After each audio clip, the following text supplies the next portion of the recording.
Hi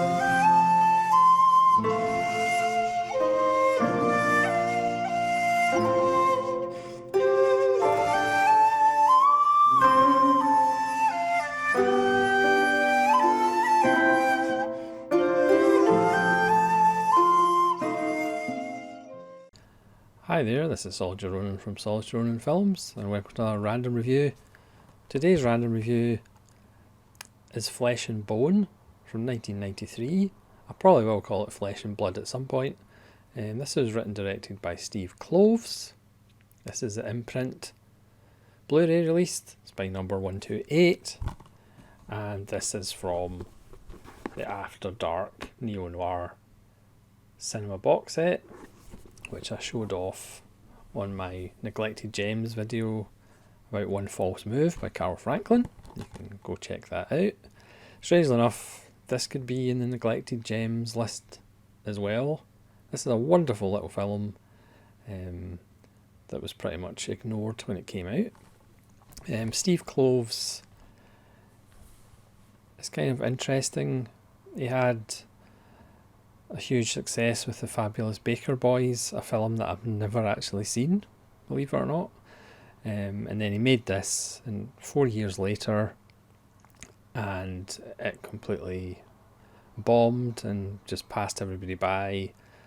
And then he has basically just turned into a writer for the rest of his career, and he's somewhat currently involved with a live action version of Akira, I believe. Now, watching the film, you can kind of see why it wasn't a box office smash, even though that doesn't necessarily mean it's a bad film, as we all know. It stars Dennis Quaid in what might actually be his best performance. James Caan, Meg Ryan and Gwyneth Paltrow. But what makes the film fun is the fact that Meg Ryan and Gwyneth Paltrow are not necessarily playing against type, but they're certainly giving really good performances. You know, I'm not the biggest fan of Meg Ryan or Gwyneth Paltrow, but they're both really good in this. Paltrow was actually 21 when she did this, and it's a shame she maybe didn't do more roles like this. This is a film about your past catching up with you. It's about a wonderful bond between a father and son. We start 30 years ago in a farmhouse somewhere in Texas, where the mother and a little baby and a little boy and the father are settling down for the night with the dog. And the dog starts to bark, and we see this strange little boy sitting on their swing outside. He doesn't speak, he looks kind of lost. They bring him in, feed him. Again, he doesn't say anything, but they let him stay with them that night. And then in the middle of the night, the boy gets up, unlocks the door, and lets James Caan in to rob the place. But unfortunately, they are disturbed during robbing the place, and James Caan kills the mother, father, and the little boy, but doesn't kill the baby. And then we fast forward 30 years in the future, and we're introduced to Dennis Quaid's character, who is carrying a heavy burden. He is very introverted, doesn't say a lot, and he goes round filling vending machines in all the little kind of gas stations that are nowhere near the highways or the interstates. He has coloured chickens that he puts into games. The Brainy Betty game, where the chicken will play tic-tac-toe and wins 9 out of 10 times. So it has a blue chicken and a green chicken and a red chicken. And he goes around stocking all these vending machines with chili and soup and living a nomadic lifestyle, never settling down, lives in motels. His world is essentially in the back of his truck. It's a really quiet, intense performance by Quaid, and like I said earlier, I think it's actually his best performance. Quaid is very much like Kevin Bacon. He's always solid and he'll always give you 100% no matter what he's actually in. And he does a lot with looks. And then one night when he's in this bar, there's a wedding cake with a proverbial stripper in it. And we see nicely shot a kind of close up of a whiskey bottle and a cigarette in the stripper's hand. It's a very short early performance by John Hawkes. He's one of those character actors that you always forget what his name is. And the stripper bursts out of the cake and promptly vomits over the groom-to-be, because it's a stag party, obviously. That's the only time you'd have strippers and wedding cakes, not on your wedding day, because that would be a little bit odd. And Dennis Quaid gets the job of taking the stripper home, wherever that might be, to recuperate as she's passed out. And the woman is Meg Ryan, whose first kind of, when she awakes, she sees the coloured chickens and the kind of packs of condoms, because Dennis Quaid fills condom machines as well, and she thinks she's obviously in a very strange place with blue and green chickens. And then she finds out that Dennis Quaid hasn't actually used 72 condoms during the night, and she gets a lift from him back to what she says is her girlfriend, but it turns out to be her annoying husband, and Dennis Quaid kind of gets involved, which again, he's very structured. He just, goes from small town to small town, filling vending machines. He just chats to, a small number of people, including Scott Wilson, the wonderful Scott Wilson. So he doesn't like disruption to his routine, which I can certainly identify with.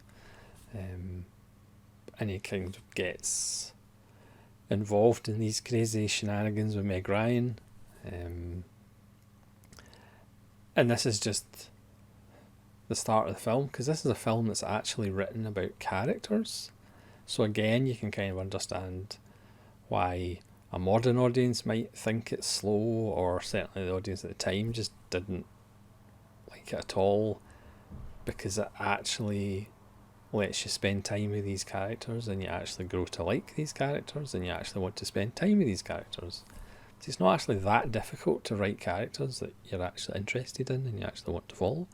And in between this is going on, Dennis Quaid sees Gwyneth Paltrow a couple of times in buses and rest stops and things like that, and we follow Gwyneth Paltrow for a little bit, and she goes to a funeral parlour and wants some time with the person who's in the coffin, and she then just steals the ring and then leaves.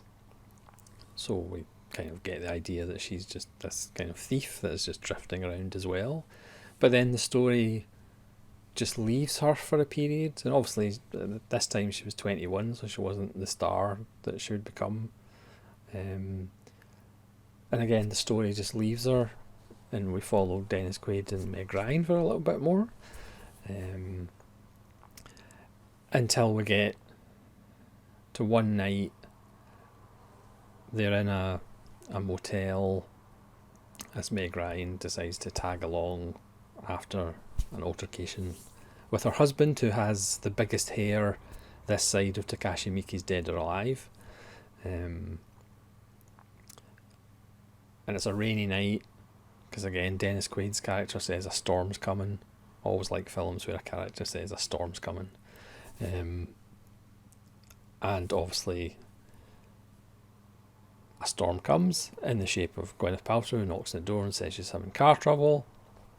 So Dennis Quaid, being the nice guy that he is, even though he's very bottled up, so he's carrying a heavy weight, he goes out to the car, and in the back seat is James Caan, has buckshot in his back. So James Caan bursts into his life, Dennis Quaid's life again, and to no surprise to anybody, James Caan is Dennis Quaid's dad, and Dennis Quaid was the wee boy at the start of the film who unlocked the door to let James Caan in to rob and eventually murder this family. And James Caan doesn't really want anything, he just wants some help, obviously, to get the buckshot out of his back, which he does, but obviously Dennis Quaid is suspicious. James Caan, looks down on him, looks down on what Dennis Quaid's doing now. He, is obviously superior. It's an interesting kind of double bill with this film, which is also an imprint. I'm not getting paid for imprint, honest. At close range, we're Walking in Pen. It is a nice little double bill as far as father and son in crime.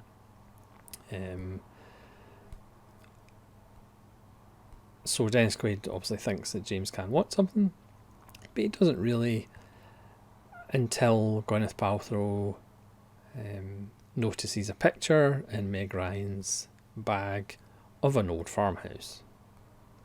And that's as far as I will go with the plot. You can pretty much figure it out, but that's not really important. What's important is the journey with these characters. Paltrow's really good because she basically just doesn't give a shit whatever she's been through in her life. She has a conversation with Meg Ryan about men are all the same and they'll just use you, so you might as well use them. So you can kind of tell her character's been through stuff and been used. Meg Ryan, who isn't a stripper by profession, but short of money, she ended up doing that to get some money. Her husband punches her at one point, and she feels that she's just been kind of from one bad man to another bad man, and until she meets Dennis Quaid, who is a wonderful person, but obviously he's carrying a weight.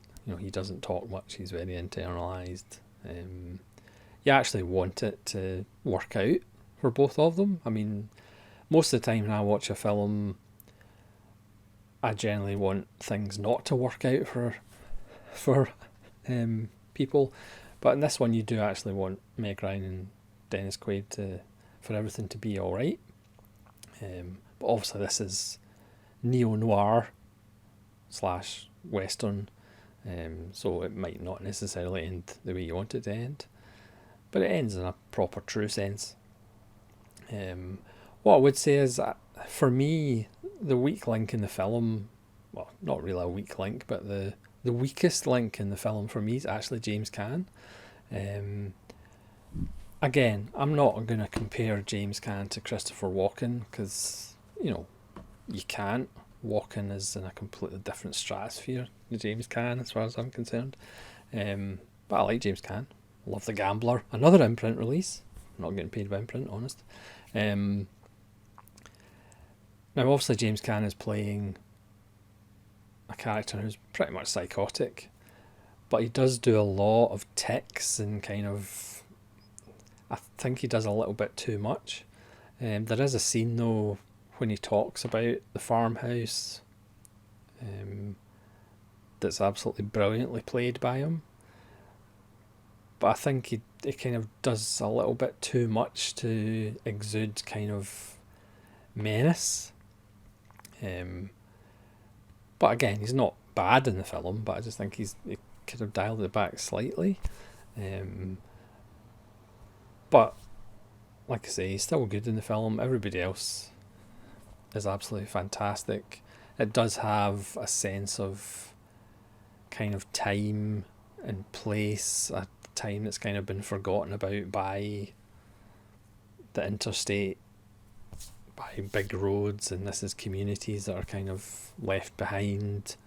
You know, Dennis Quaid, by choice, or by what he's been carrying, and the abuse that obviously James Caan kind of exerted on him as a child.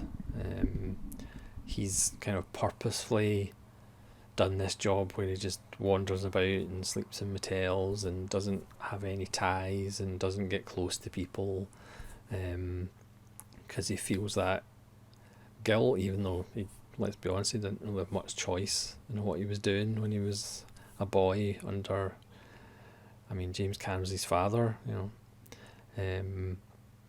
So it's got a real kind of feel of a world that's been forgotten about. Again, James Caan's character, who's, you know, grey, he's much older, but again he still has this idea that, you know, he's a cowboy and he's, you know, he's important and he's superior. You know, he always kind of is talking down to Dennis Quaid as far as his profession, questioning his manhood. You know, again, that kind of machismo of a much older age. Perhaps that's still a vein that runs through a certain element of American society to this day. But again, it's just a wonderful film. It's about 2 hours and 5 minutes, and again, it takes its time. As I mentioned earlier, Paltrow's character kind of floats in and out for like the first 45 minutes, whereas you feel if this was made now, we would get to the kind of end point a lot sooner. You know, we'd find out what's actually going on with these characters a lot sooner. But it's a world that's wonderfully created, and you want to spend time, as I said, with these characters. It's pretty much a road movie as we follow Dennis Quaid round each stop. And obviously Meg Ryan is tailing along. It's just a wonderful little film, and again, you can see why it wasn't successful when it came out. But it is actually a little bit sad that Steve Kloves just went back to writing. Special features. It's a 1080 presentation. There's an audio commentary by Steve Kloves from 2022. There's an interview with the editor Mia Goldman from 2022, and there's an interview with production designer John Hutman from 2022, who also talks about the death of producer Mark Rosenberg, age 44, who had a heart attack and died on the set. And of course he talks about the regret of they just went around Texas to these remote places to actually shoot. And of course, if they were actually making the film in a more populated area, then perhaps Rosenberg might have got to the hospital in time, which is quite sad. There's also archival interviews with James Caan, Gwyneth Paltrow and Dennis Quaid from 1993, sorry. Which again, I'm not really interested in listening to actors unless it's specific actors. I don't know what it is. I can listen to directors, I can listen to technicians all day long, but actors, and James Caan, I don't know whether he was on cocaine when he made this, when he was interviewed, but his mannerisms are really strange and he gets quite a little bit aggressive with the interviewer. It's actually quite hard to watch. And you get the theatrical trailer on that bombshell. So that's Flesh and Bone. Another wonderful film in the neo-noir set from Imprint. Again, another forgotten film from the 90s, but it's well worth a look. Granted, the tagline, evil is patient, probably not the best tagline ever written, but it looks beautiful, and great performances. And even if you want to see Jimmy Caan egging it up a little bit, but it's a wonderful little film. So thanks very much for watching this random review of Flesh and Bone. Please let me know in the comments below if you've seen Flesh and Bone and what you thought of it, and hopefully you'll join me again for more random reviews. This is Solitude Ronan from Solitude Ronan Films, saying farewell.